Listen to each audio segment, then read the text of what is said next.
So of this most recent project that we're just about to launch, and we presented a preview at the conference, really the two main takeaways are that linear TV and non-linear TV are coexisting quite happily in the needs and wants of the audience.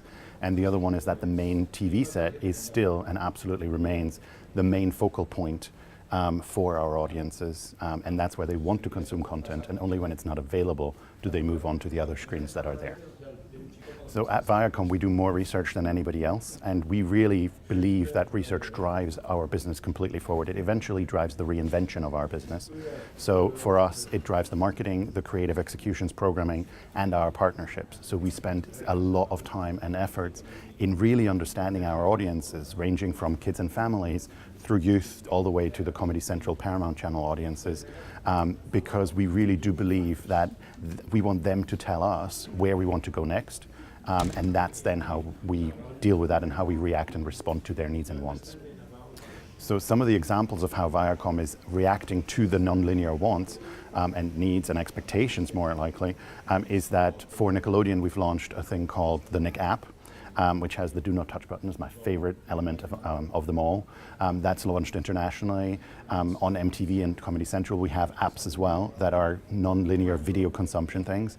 But I think the premium example is My Nick Jr., which is a thing that exists on a linear TV channel. It also exists as an app and on the website, and it allows parents to set rules, a framework for what they want their preschooler to watch and engage with the content. And within that, the preschooler has the liberty to fast forward, skip, like something, like programs or dislike them, and that whole thing then learns, and the recommendation mechanism behind it really is starting to work for the preschooler. So it gives the parents what they need, the control, but it allows the kids the flexibility to play within that.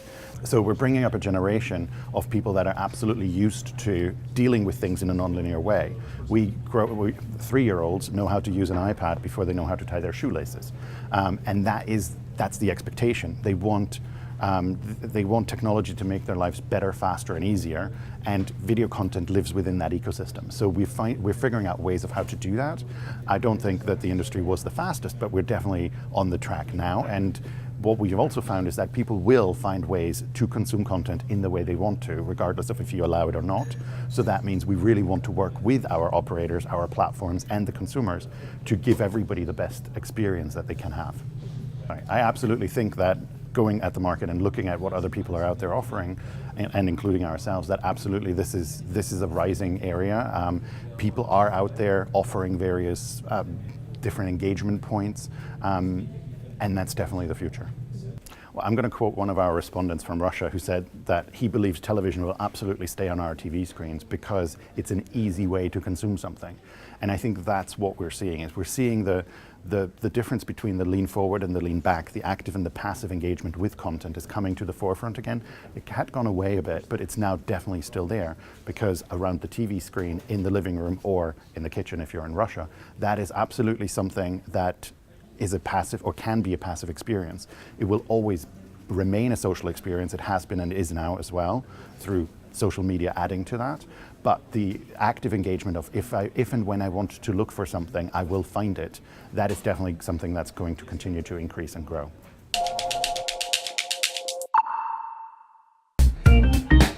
So here at the Drum Live, I've got a list of the delegates here, and I'm going to go online and look for as much information as I possibly can, publicly available on websites about these people, give them to our actor Richard, who's going to try and convince them that they're all friends. The best thing about Georgie, actually,